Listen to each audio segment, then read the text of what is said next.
बहुत से लोगों को पशु पक्षियों को पालने का शौक होता है। वे पशु पक्षियों की अच्छे से देखभाल करते हैं। लेकिन क्या आप जानते हैं कि पक्षियों को दाना पानी डालने से भी नवग्रहों के अशुभ प्रभाव को दूर किया जा सकता है? क्योंकि पक्षियों में अनिष्ट तत्वों को काबू में रखने की अद्भुत शक्तियां होती हैं। जैसे काले कौवे को भोजन कराने से अनिष्ट व शत्रु का नाश होता है। साथ ही शनि ग्रह से संबंधित पीड़ाओं का शमन होता है। वहीं बुध ग्रह के अशुभ प्रभाव को दूर करने के लिए तोता पाला जाता है। वहीं इन पक्षियों को दाना डालने से नौकरी व कारोबार में तरक्की मिल सकती है। आइए जानते हैं कि पक्षियों को दाना डालने से क्या होता है, पक्षियों को दाना डालना क्यों चाहिए, पक्षियों को दाना डालने के क्या क्या फायदे होते हैं।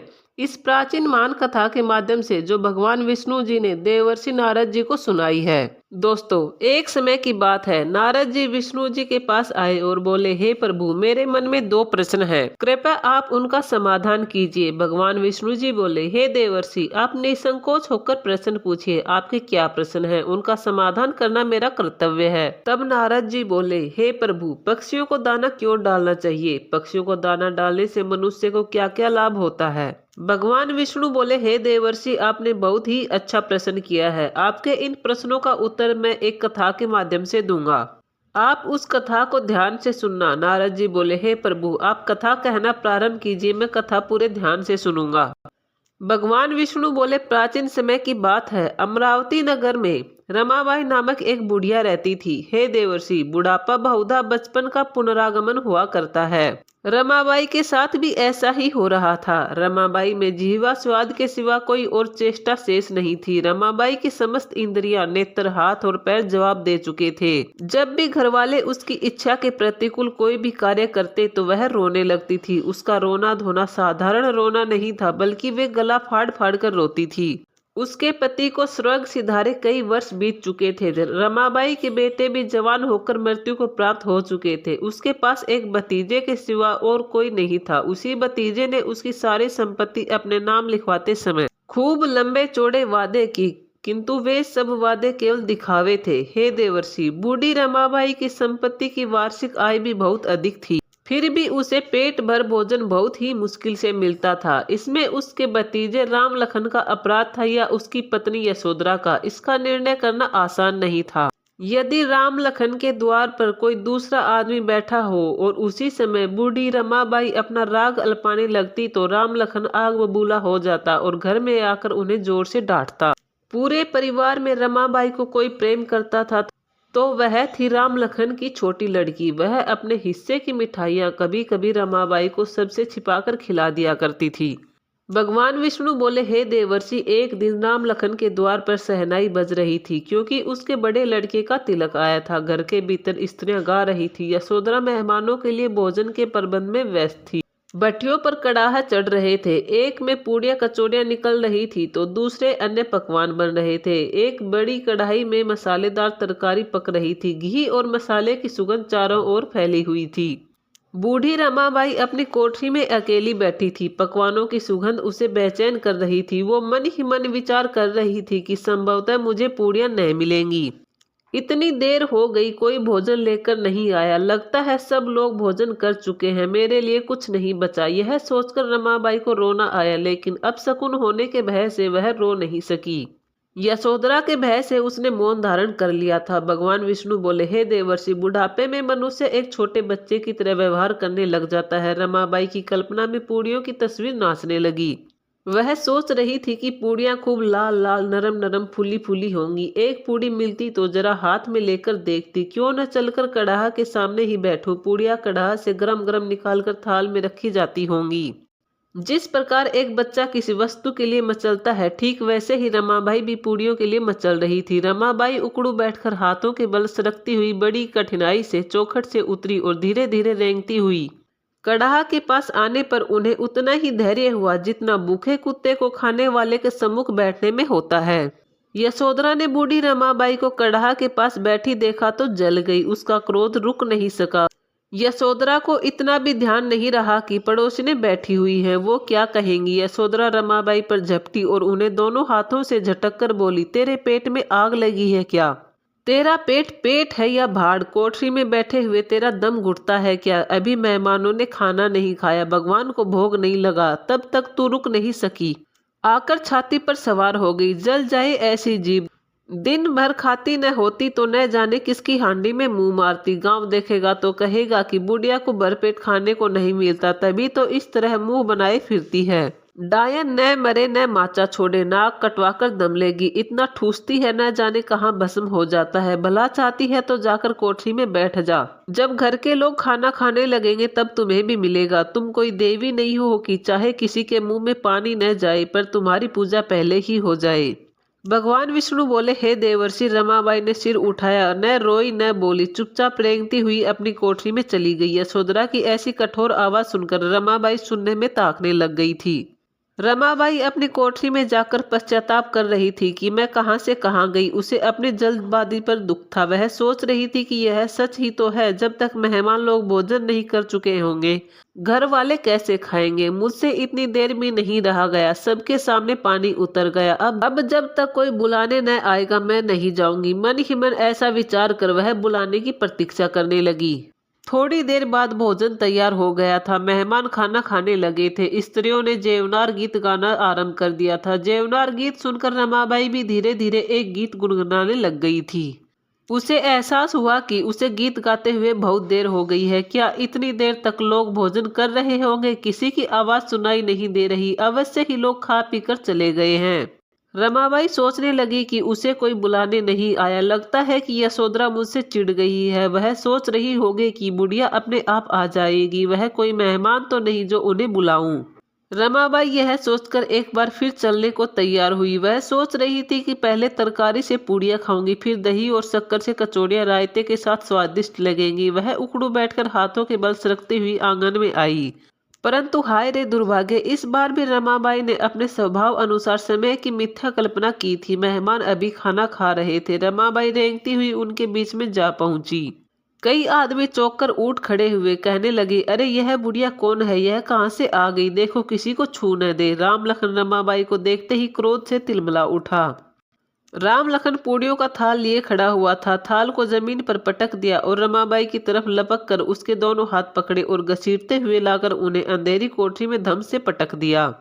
रमाबाई को केवल इतना याद था कि किसी ने उसके हाथ पकड़कर घसीटे, जैसे कोई पहाड़ पर उड़ाए लिए जा रहा हो। उसके पैर बार बार पत्थरों से टकराए और किसी ने उसे पहाड़ पर से पटका, तभी वो बेहोश हो गई। रमाबाई को जब होश आया तो उसे किसी की आहट सुनाई नहीं दे रही थी। रात के 11 बज गए थे। सभी लोग सो चुके थे। रमाबाई को जोरों की भूख लग रही थी। वह सोच रही थी कि क्या मेरा पेट काटने से धन जुट जाएगा। इन लोगों को इतनी भी दया नहीं आती कि न जाने बुढ़िया कब मर जाए। यह विचार कर रमाबाई निराश होकर फिर से अपनी चारपाई पर लेट गई। गलानी से गला भर आता था, परंतु मेहमानों के भय से रोती न थी। थोड़ी देर बाद रमाबाई के कानों में आवाज आई कि काकी उठो, मैं पूड़ियाँ लाई हूँ। रमाबाई राम लखन की छोटी बेटी की आवाज पहचान ली। वह चटपट उठी और दोनों हाथों से छोटी बच्ची को टटोला और उसे अपनी गोद में बैठा लिया। बच्ची ने पूड़ियाँ निकालकर रमाबाई को दे दी। रमाबाई पूड़ियों पर टूट पड़ी। 5 मिनट में पूड़ियाँ खत्म कर दी। रमाबाई का थोड़ी सी पूड़ियों से पेट भरने के बजाय पूड़ियों को खाने की इच्छा को और उत्तेजित कर दिया। रमाबाई ने बच्ची से और पूड़ियाँ मांगी तो बच्ची ने मना कर दिया कि उसके पास और पूड़ियाँ नहीं है, और अपनी मम्मी से पूड़ियाँ मांगते हुए उसे डर लग रहा था। रमाबाई ने कुछ सोचते हुए बच्ची से बोली कि मेरा हाथ पकड़कर वहां ले चलो जहां मेहमानों ने बैठकर भोजन किया था। बच्ची रमाबाई की बात का अर्थ समझ नहीं सकी। उसने रमाबाई का हाथ पकड़ा और ले जाकर जूठे पतलों के पास बैठा दिया। रमाबाई पतलों से पूड़ियों के टुकड़े चुन चुनकर खाने लगी। रमाबाई बुद्धिमान होते हुए भी इतना जानती थी कि वो जो काम कर रही है वह बिल्कुल गलत है। उसे कदापि दूसरों की जूठन नहीं खानी चाहिए। परंतु पेट की भूख के आगे रमाबाई बेबस थी। ठीक उसी समय यशोधरा की आंखें खुली। उसे पता लगा कि बच्ची उसके पास नहीं है। वह चौकी चारपाई के इधर उधर ताकने लगी कि कहीं नीचे तो नहीं गिर पड़ी। उसे वहां न पाकर वह उठी तो क्या देखती है कि उसकी बच्ची जूठी पतलों के पास चुपचाप खड़ी है और बूढ़ी रमाबाई पतलों पर से पूड़ियों के टुकड़े उठा उठाकर खा रही है। यशोधरा ये देख सन्न रह गई। एक वृद्धा का पूरा भरा परिवार होते हुए भी वह दूसरों की जूठी पतल टटोल रही थी। यह वह दृश्य था जिसे देखकर देखने वाले के हृदय कांप उठे। ऐसा प्रतीत हो रहा था मानो जमीन रुक गई, आसमान चक्कर खा रहा है, जैसे संसार पर कोई आपत्ति आने वाली है। यशोधरा को इससे ज्यादा कुछ याद नहीं रहा। वह वहीं मूर्छित होकर गिर गई। जब यशोधरा को होश आया तो देखती है कि उसके दोनों तरफ दो यमदूत खड़े हैं और उसके सामने स्वयं यमराज बैठे हैं। यमराज को देखते ही यशोधरा थर थर कांपने लगी। रमाबाई की बात याद कर हाथ जोड़कर बोली, हे महाराज, मुझसे बहुत बड़ी भूल हुई है। यमराज बोले, हे दुष्टा, तुमसे भूल नहीं हुई है, बल्कि तुमने जानबूझकर अपराध किया है, और अपराध भी ऐसा की जिसकी सजा नरक में जाकर ही पूरी होगी। तू कितनी निर्दयी है। जिसकी संपत्ति से तुझे अच्छी खासी वार्षिक आय हो रही थी, उसकी यह दुर्गति की कि वह दूसरों का जूठन खाने पर मजबूर हो गई। सिर्फ तेरे कारण उस बुढ़िया की यह दुर्गति हुई है। कल तेरे बेटे का तिलक था, सैकड़ों लोगों ने भोजन किया, तू उनके इशारों की दासी बनी रही, परंतु जिसकी बदौलत लाखों रुपए खाए, उसे ही इसी उत्सव में भरपेट भोजन नहीं दे सकी। यशोधरा यमराज के पैर पड़ गई और बोली, हे देव, मुझे क्षमा करो, मुझसे बड़ी भारी चूक हुई है। मैं बहुत निर्दयी हूँ, दुष्ट हूँ। आप मुझ पर थोड़ी कृपा दृष्टि डालिए। मैं अपनी गलती सुधारना चाहती हूँ। मैं अपनी काकी सास को पूरे तन मन से सेवा करना चाहती हूँ, जिससे मेरे द्वारा किए गए पाप कम हो जाएं। यशोधरा बार बार यमराज जी से माफी मांग रही थी और उसे एक मौका और देने के लिए बोल रही थी। यमराज जी बोले, ठीक है, मैं तुम्हें उस बुढ़िया की सेवा करने का एक मौका देता हूँ, लेकिन उसकी सेवा करने से तेरे आने वाले कर्म सुधरेंगे। पीछे जो तूने पाप किए हैं उनका क्या करोगी? तब यशोधरा बोली, हे देव, उसका उपाय भी आप ही बताइए। यमराज बोले कि जिस तरह एक असहाय जीव पर तूने अत्याचार किया है, ठीक वैसे ही अन्य असहाय जीवों को भरपेट भोजन देना। तेरे पहले वाले पाप क्रम नष्ट होते चले जाएंगे। अर्थात असहाय जीव मतलब पक्षियों को दाना डालना होगा। तेरे घर से कोई भी पक्षी भूखा न जाए। यशोधरा ने हाथ जोड़कर बोला कि हे प्रभु, ऐसा ही होगा, कृपया मुझे पृथ्वीलोक पर भेज दीजिए। थोड़ी देर बाद यशोधरा को होश आया तो उसे ऐसा लग रहा था कि जैसे स्वप्न में स्वयं यमराज जी ने उनसे बात की हो। यशोधरा ने देखा कि रमाबाई अब भी जूठन में से पूड़ियां चुन चुनकर खा रही है। यशोधरा उठी, उसने अपने भंडार का द्वार खोला और एक थाली में संपूर्ण सामग्री सजाकर रमाबाई की ओर चली और बोली, उठो काकी, भोजन कर लो। मुझे से आज बड़ी भूल हुई है, उसका बुरा न मानना। ईश्वर से प्रार्थना कर दो कि वह मेरा अपराध क्षमा कर दे। भगवान विष्णु बोले, हे देवर्षि। इस प्रकार यशोधरा अपनी वृद्ध सास और पक्षियों को भरपेट भोजन देने लगी। हे देवर्षि, अब मैं आपको पक्षियों को दाना डालने का महत्व बताता हूँ। पक्षियों को दाना डालने से घर में सुख समृद्धि आती है, घर में कलह नहीं होती, संतान की रक्षा होती है, शिक्षा में तरक्की होती है और एकाग्रता बढ़ती है। नौकरी व्यापार में लाभ मिलता है, धन दौलत बढ़ती है, कर्ज से जल्दी राहत मिलती है, बीमारी से राहत मिलती है। पक्षियों को दाना डालने से परेशानियां दूर होती हैं और घर का वास्तु दोष दूर होता है। हे देवर्षि, मनुष्य के कुंडली के धन भाव के अनुसार भी पक्षियों को दाना डालना चाहिए। जैसे कि सूर्य ग्रह के लिए जन्म कुंडली के मुताबिक अगर धन स्थान के स्वामी सूर्य देव हो तो कारोबार में तरक्की के लिए बाजरा और गेहूं को रविवार के दिन पक्षियों को डालें। चंद्र ग्रह के लिए वहीं अगर कुंडली में धन भाव का स्वामी चंद्रमा है तो चंद्रमा द्वारा धन प्राप्त करने के लिए सोमवार को प्रतिष्ठान खोलते समय चंद्र ग्रह से संबंधित मंत्र का जाप करें। साथ ही चावल को मुख्य द्वार के पास किसी मिट्टी के पात्र में रखें और प्रतिदिन एक मुट्ठी चावल उस पात्र में डालते जाएं। इसके बाद पहले दिन डाले गए चावल को छत पर डाल दें, जहां उसको चिड़िया खा सकें। ऐसा करने से जीवन में सुख शांति का वास होगा।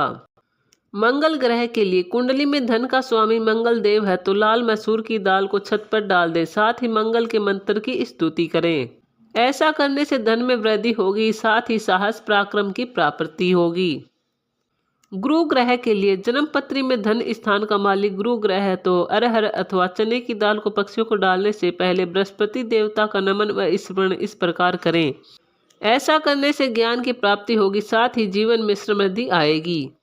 शुक्र ग्रह के लिए जन्म कुंडली में धन भाव का स्वामी शुक्र हो तो चावल जो पक्षियों को डालने से पहले शुक्र देव की स्तुति करें। ऐसा करने से आपको सभी भौतिक सुखों की प्राप्ति होगी, साथ ही धन में वृद्धि होगी। दोस्तों, आपको ये वीडियो कैसा लगा हमें कमेंट में ज़रूर बताएं। अच्छा लगा हुआ हो तो लाइक और सब्सक्राइब जरूर करें। धन्यवाद।